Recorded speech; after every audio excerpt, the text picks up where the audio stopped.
মৰমৰ ছাত্ৰ ছাত্ৰীসকল তোমালোকৰ প্ৰিয় চেনেল ইংলিছ লাৰ্নিং আছামলৈ মই তোমালোকক স্বাগতম জনাই আজি মই তোমালোকৰ বাবে দৰং জিলাৰ গৰুকুটি এইচএস স্কুলে অনুষ্ঠিত কৰা প্ৰি ফাইনাল এক্সামিনেশ্যন 2024 ইকনমিক্সৰ কোশ্চিন পেপাৰখনৰ গ্ৰুপ এ টো সলিউশন কৰি দিব ওলাইছো আশা কৰিছো আজিৰ এই কোশ্চিন পেপাৰৰ সলিউশনে তোমালোকক বহুত নতুন কোশ্চিনৰ উত্তৰ জনাত সহায় কৰিব আৰু ভিডিওটো তোমালোকৰ কাৰণে উপকাৰী হৈ উঠিব যিসকল মৰমৰ ছাত্ৰ ছাত্ৰী মোৰ চেনেলত নতুনকৈ সংযোগ হৈছে নিশ্চয় তোমালোকে চেনেলটো সাবস্ক্ৰাইব কৰি ল'বা আৰু মই আগবঢ়োৱা ভিডিওখিনি তোমালোকে মোৰ চেনেলত উপভোগ কৰিব পাৰিবা ইতিমধ্যে মই তোমালোকৰ আগত এইখন ডিস্ট্ৰিক্টৰে পলিটিক্যাল সায়েন্স ইংলিশ আৰু লজিক এণ্ড ফিলসফিৰ কোশ্চিন পেপাৰ সলিউশন সহ আগবঢ়াইছো ইয়াৰ পিছত মই তোমালোকৰ আগত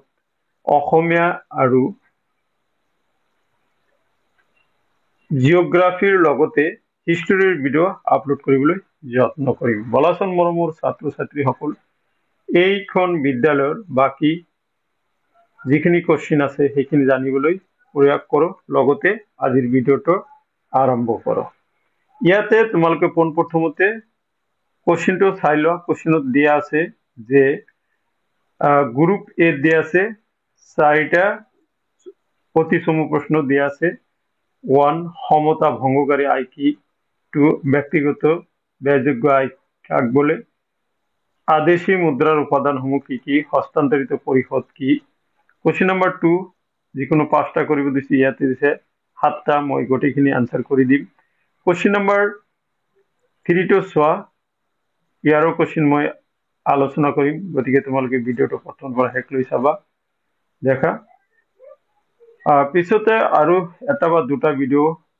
তোমালোকৰ আগত কৰি সম্পূৰ্ণ কোশ্চিনখিনি দেখাব লাগিব আনসাৰ কৰি দিব লাগিব ওকে 5 নম্বৰৰ প্ৰশ্ন তাৰ পিছত তোমালোকে কোশ্চিন নাম্বাৰ 6 চোৱা 7 এটো গ্ৰুপ বিৰ কোশ্চিন নাম্বাৰ 8 টো চোৱা কোশ্চিন নাম্বাৰ 9 চোৱা কোশ্চিন নাম্বাৰ 10 ওকে সো এইখিনি আছিল কোশ্চিন পেপাৰ এতিয়া মই তোমালোকৰ আগত প্ৰথমৰ পৰা মই তোমালোকৰ আগত কোশ্চিনৰ কোন পদ্ধতি কোশ্চিন নাম্বাৰ 1 আৰু 2 টো আলোচনা কৰি দিব ওলাইছো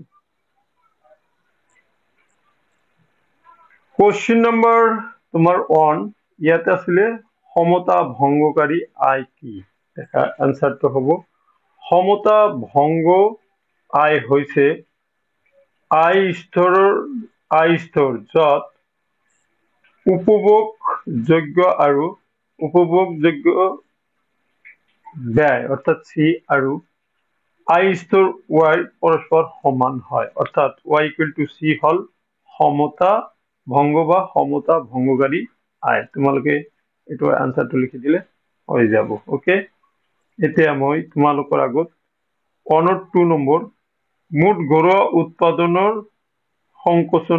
সংকোচক কি ইয়াতে দেখা সাধাৰণ আৰু প্ৰকৃত জিডিপিৰ অনুপাতকেই জিডিপিৰ সংকোচক বা মুঠ ঘৰুৱা উৎপাদনৰ সংকোচক বুলি কোৱা হয় জিডিপি সংকোচক বা মুঠ ঘৰুৱা উৎপাদনৰ সংকোচক বুলি কোৱা হয় এতিয়া 3 নম্বৰটো চোৱা আদেশী মুদ্ৰাৰ উপাদানসমূহ কি কি উত্তৰ আদেশী মুদ্ৰাৰ উপাদানসমূহ হল ধাতু মুদ্ৰা আৰু কাগজী মুদ্ৰা ইয়াতে তাৰ পিছত তোমালোকে চোৱা হস্তান্তৰিত পৰিশোধ বুলিলে কি বুজা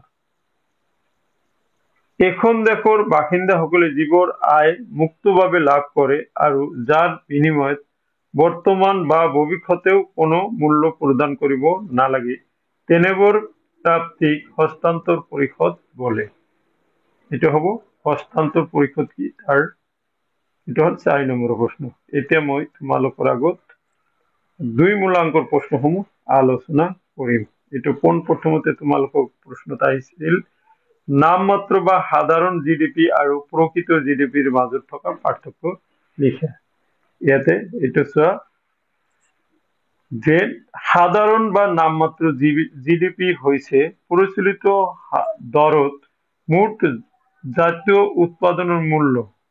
ইয়াত দ্ৰব্য সামগ্ৰীৰ পৰিমাণ বৃদ্ধি নোপোৱাকৈ কেৱল দৰ বৃদ্ধিৰ বাবে জাতীয় আয় বৃদ্ধি পাব। আকৌ সামগ্ৰী নকমোৱাকৈয়ে কেৱল মূল্য স্তৰ হ্ৰাস হোৱাৰ লগে লগে জাতীয় আয় কমিব। গতিকে চলিত দৰত জিডিপি মূল্য দুখন দেশৰ মাজত তুলনা কৰিব নোৱাৰি। আনহাতে প্ৰকৃত জিডিপি হল স্থিৰ মূল্যত এখন দেশে এক নিৰ্দিষ্ট সময়ত আভ্যন্তৰীণ উৎসৰ পৰা যি দ্ৰব্য আৰু সেৱা উৎপাদন কৰে তাৰ বজাৰ মূল্য। জাতীয় আয় গণনা কৰোঁতে প্ৰকৃত মুঠ জাতীয় আয় প্ৰকৃত মুঠ উৎপাদনৰ মূল্যৰ ওপৰত নিৰ্ভৰ কৰে। এনে দৰসমূহ স্থিৰে থাকে, সেয়েহে জাতীয় আয় পরিবর্তন হলে মোট উৎপাদনের পরিবর্তন হয়। নেক্সট প্রশ্নটা হল জাতীয় আয় গণনার প্রসঙ্গ দ্বৈত গণনার সমস্যা বুলিলে কি বুঝা?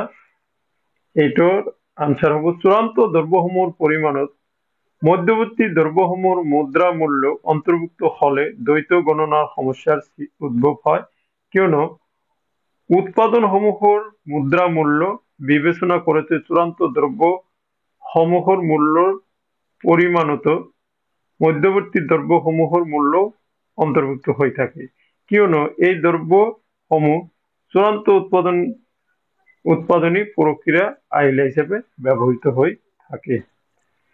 এতিয়া মই তোমালোকৰ আগত নেক্সট কুৱেশ্যনটো লৈ আহিছো।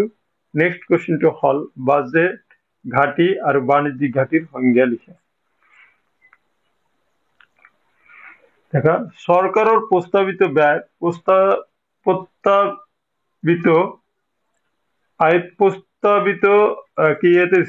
সৰকাৰেৰ প্ৰস্তাবিত ব্যয় প্ৰস্তাবিত আয়তকৈ অধিক হলে তাক বাজেট ঘাটি বুলি কোৱা হয়। আনহাতে বৈদেশিক বাণিজ্যত আমদানি মূল্য ৰপ্তানি মূল্যতকৈ অধিক হলে তাক বাণিজ্যিক ঘাটি বুলি কোৱা হয়। তাৰপিছত ইয়াতে দেখা যে মধ্যবৰ্তী দ্ৰব্য আৰু মূলধনী দ্ৰব্যৰ এটা সাদৃশ্য আৰু এটা পাৰ্থক্য লিখা। সাদৃশ্য মধ্যবৰ্তী দ্ৰব্য আৰু মূলধনী দ্ৰব্য হল উৎপাদন দ্ৰব্যৰ এটা অংশ। পাৰ্থক্য যিবোৰ দ্ৰব্য এটা বছৰত বিক্ৰিৰ বাবে বা পুনৰ উৎপাদন কাৰ্যত ব্যৱহাৰ কৰা হয় তাক মধ্যবৰ্তী দ্ৰব্য বলে। আনহাতে উৎপাদনেৰ এক অতি গুৰুত্বপূৰ্ণ উপাদান হিচাপে বিবেচনা কৰি উৎপাদনকাৰীসকলে যিবোৰ দ্ৰব্যত বিনিয়োগ কৰে আৰু ইয়াৰ দ্বাৰা উৎপাদনী প্ৰক্ৰিয়াটো গতিশীল হৈ থাকে সেইবোৰ দ্ৰব্যক মূলধনী দ্ৰব্য বলে। নিশ্চয় সাদৃশ্য আৰু পাৰ্থক্যটো তোমালোকে পালা।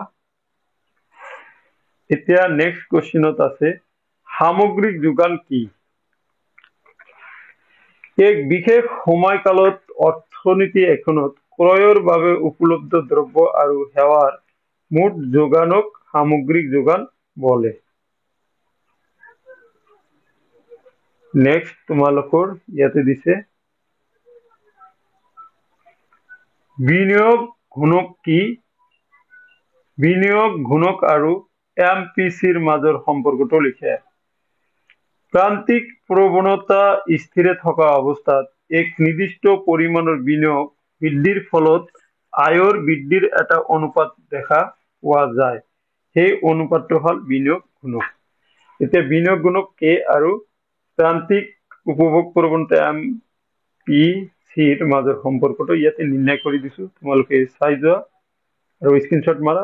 মই জাস্ট আনসাৰটো যেহেতু অন মাৰ্কৰ কোশ্চিন ইয়াৰ এইটো তোমালোকে লিখি দিলে হৈ যাব। এইটো k = 1/1 - MPC। ওকে, এইটো হল নিৰ্ণয় সম্পৰ্ক। এতিয়া মই তোমালোকৰ আগত কুৱেশ্যন নম্বৰ 3 এটা প্ৰশ্ন আলোচনা কৰিম আৰু কুৱেশ্যন নম্বৰ 2 যেটো 7 নম্বৰ প্ৰশ্ন নেক্সট ভিডিওত আলোচনা কৰিবলৈ চেষ্টা কৰি দেখা। কুৱেশ্যন নম্বৰ 3 কইছে সামগ্ৰিক চাহিদাৰ উপাদানসমূহ চমুকৈ ব্যাখ্যা কৰা। সামগ্ৰিক চাহিদাৰ উপাদানসমূহ হল ব্যক্তিগত উপভোগ চাহিদা, ঘৰুৱা খণ্ডৰ ক্ৰয় কৰাৰ ক্ষমতা থকা আৰু ক্ৰয় কৰাৰ ইচ্ছা প্ৰকাশ কৰা দ্ৰব্য আৰু সেৱাৰ মানক ব্যক্তিগত উপভোগ চাহিদা বলে। ব্যক্তিগত বিনিয়োগ চাহিদা, নতুন মূলধনী সম্পত্তিৰ সৃষ্টি আৰু কেঁচামালৰ ওপৰত ব্যক্তিগত উদ্যোগী সকলৰ পৰিকল্পিত ব্যয়কে ব্যক্তিগত বিনিয়োগ চাহিদা বলে। এতিয়া ৩ নম্বৰলৈ আহা। ৩ নম্বৰত কোৱা হৈছে যে দ্ৰব্য আৰু সেৱাৰ প্ৰতি চৰকাৰী চাহিদা, সমাজৰ সাধাৰণ অভাৱ পূৰণৰ বাবে উপভোগ্য আৰু মূলধনী দ্ৰব্যত চৰকাৰৰ পৰিকল্পিত ব্যয়। ঘ নম্বৰ নিগুট ৰপ্তানি চাহিদা, ই ৰপ্তানি আৰু আমদানিৰ পাৰ্থক্যকে বুজায়। সো এইখিনি আছিলে এই প্ৰশ্নটোৰ সমাধান। নিশ্চয় তোমালোকে এই প্ৰশ্নটোৰ সমাধান অৰ্থাৎ সামগ্ৰিক চাহিদা উপাদানসমূহৰ ব্যাখ্যা চাৰিটা, যেহেতু ৩ নম্বৰ আছিল চাৰিটা লিখি দিলে হ'ব। সো মৰমৰ ছাত্ৰ ছাত্ৰীসকল, এইখিনি আছিলে আজিৰ এই ভিডিঅ'ৰ বিষয়বস্তু। কোশ্চিন পেপাৰত ৰৈ যোৱা বাকী প্ৰশ্নসমূহ নেক্সট ভিডিঅ'ত আলোচনা কৰিবলৈ যত্ন কৰিম। আশা কৰিছো নেক্সট ভিডিঅ'ত তোমালোকে চাই উপকৃত হবা বুলি আশা কৰি এই ভিডিঅ'টো ইয়াতে সমাপ্ত কৰিছো।